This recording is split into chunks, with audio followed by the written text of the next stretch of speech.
देखिए फिर, ठीक है।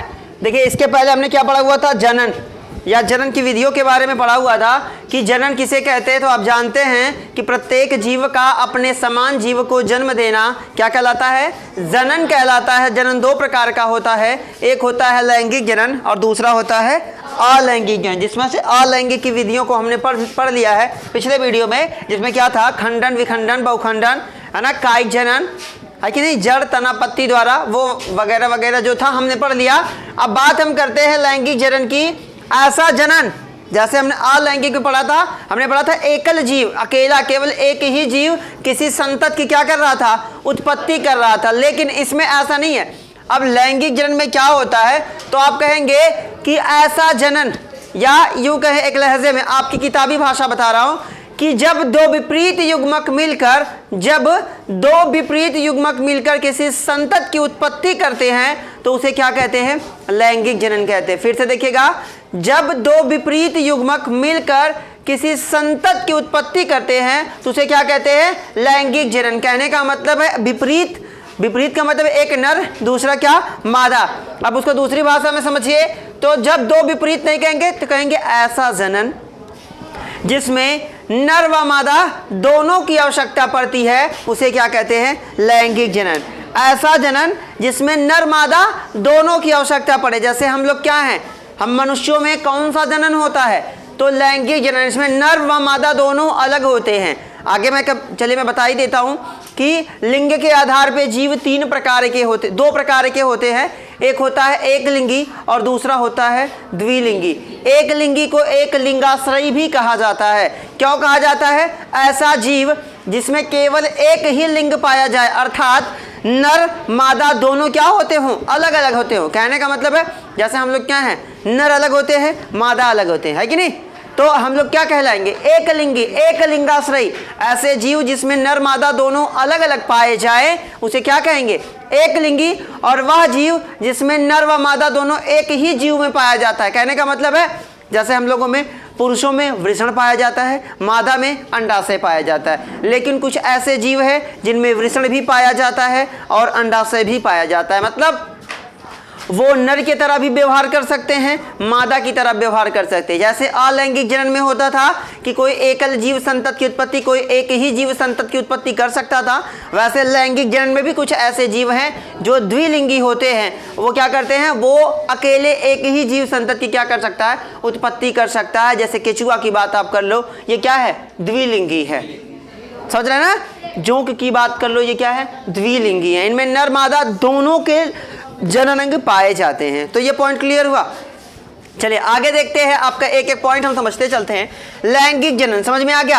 आप कहेंगे कि जब दो विपरीत युग्मक मिलकर, दो विपरीत युग्मक क्या होता है हम आगे पढ़ेंगे, जब दो विपरीत युग्मक मिलकर किसी संतति की उत्पत्ति करते हैं उसे क्या कहते हैं, लैंगिक जनन। दो अलग अलग जीव मिलकर किसी एक जीव की क्या करते हो, उत्पत्ति करते हो, उसे क्या कहते हैं।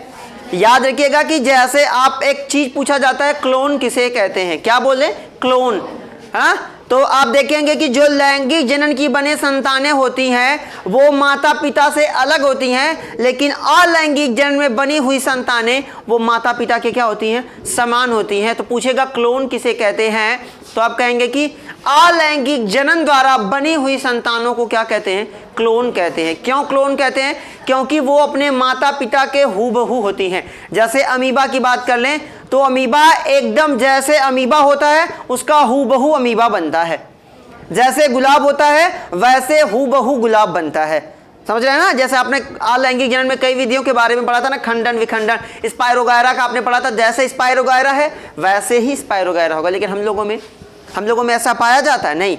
हमारे मम्मी पापा की शक्ल कुछ और, हमारी शक्ल कुछ और, है कि नहीं, होता है। लेकिन वो हूबहू, क्योंकि अलैंगिक जनन की जो संतानें होती हैं वो एकल जीव से ही बनती हैं।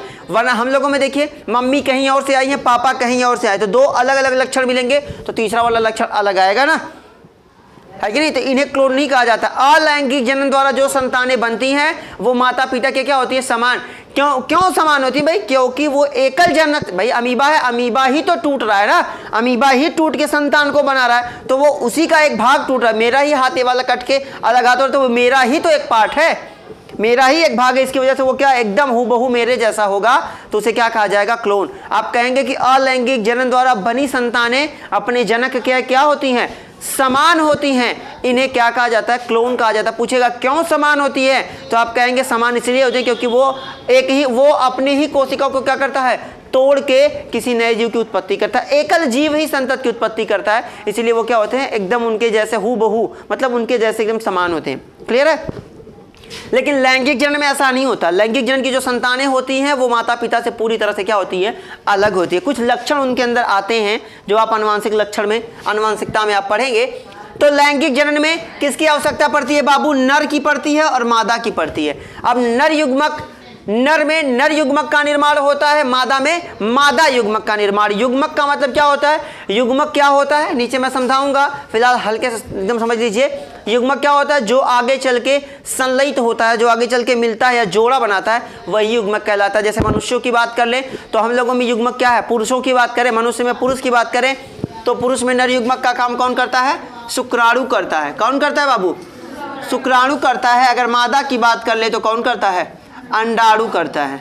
अंडाणु करता है। क्लियर है? नर युग्मक अंडाणु शुक्राणु मिलकर किसकी उत्पत्ति करते हैं? किसी संतान की उत्पत्ति। हमारी भी उत्पत्ति अंडाणु और शुक्राणु के मिलने से ही हुई है। तो जब अंडाणु और शुक्राणु ही मिलते हैं तभी जाके किसका निर्माण होता है? युग्मनज का। यहाँ पे है, आगे हम पढ़ेंगे अभी। ठीक है? तो नर युग्मक समझ गए। नर भाग में नर युग्मक का निर्माण होता है, मादा भाग में मादा का। मतलब मादा के अंदर किसका निर्माण होता है? मादा युग्मक का। और नर के अंदर किसका युग्मक निर्माण होता है ना? आगे याद रखिएगा कि नर युग्मक हमेशा क्या होता है? चल होता है। चल का मतलब जो अपने स्थान को बदलता है।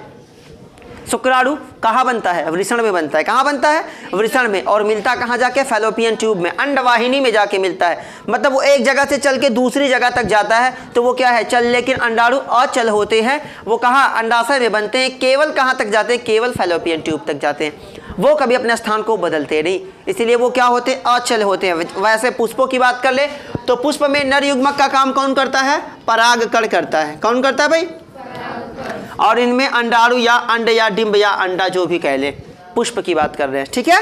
मादा में अंडाणु, वैसे पुष्प में अंड या डिंब बनता है। ठीक है? ये भी क्या होता है? अचल होता है। ये भी बीजांड काय को छोड़ के कहीं नहीं जाता। परागकण कहाँ आता है? वर्तिकाग्र पर आता है। आगे हम पढ़ेंगे। वर्तिकाग्र पर आता है और अंकुरित होकर पराग नली बना के कहाँ तक प्रवेश करता है? बीजांड काय में, यहाँ तक प्रवेश करता है। उसके बाद जाके क्या करता है? वो किसी बीज की क्या करता है? उत्पत्ति करता है।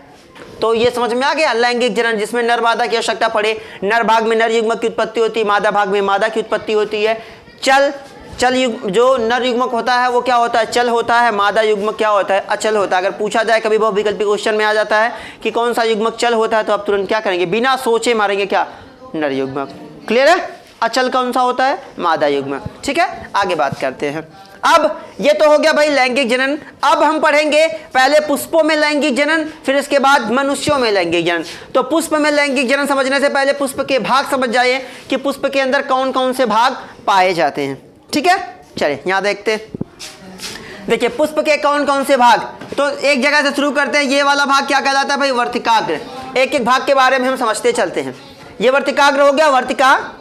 ठीक है? ये भी बाह्य दल दोनों। ये पुष्पासन, ये वृंत, परागकोश, फिलामेंट या तंतुक बोला जाता है, ये दलपुंज। ठीक है? बाकी तो कुछ नहीं बचा। अब एक एक पार्ट के बारे में समझते हैं। चलिए आगे चल देते हैं। यहाँ देख लीजिए ये वाला भी ये चलिए समझा ही देता हूँ। युग्मक समझ गए है ना? युग्मक क्या होता है? युग्मक वह होता है जो आगे संलयित होकर किसका निर्माण करता है? युग्मनज का निर्माण करता है। युग्मनज क्या होता है? दो विपरीत युग्मकों के मिलने के बाद या निषेचन के बाद जिसका भी निर्माण होता है उसे क्या कहते हैं? युग्मनज कहते हैं। युग्मन देखिए ये क्या है? युगमन न युग्मन। युग्मन मतलब निषेचन। मिलने के बाद ज का मतलब जो जन्म लिया, जो बना, जो पैदा हुआ, वो क्या कहलाएगा? युग्मनज कहलाएगा। युग्मनज आगे चल के क्या बनता है? भ्रूण बनता है। क्या बनता है? भ्रूण। भ्रूण आगे विकसित होकर क्या बनता है? संतति बनता है। क्या बनता है?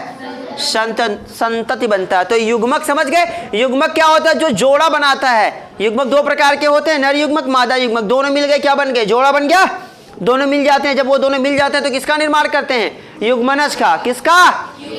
दो विपरीत युग्मकों का आपस में मिलना यहाँ दिया है, निषेचन कहलाता है। आगे हम पढ़ेंगे।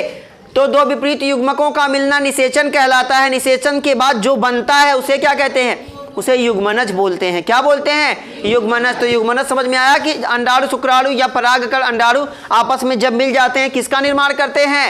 युग्मनज का निर्माण करते हैं। किसका निर्माण करते हैं बाबू? युग्मनज का। क्लियर है? युग्मनज का निर्माण करते हैं। यही युग्मनज आगे विकसित होकर भ्रूण बनता है और आगे फिर और विकसित होकर क्या बनता है? संतति या नया जीव, नया पौधा बनता है। ठीक है, आगे बात करते हैं पुष्प के भाग की।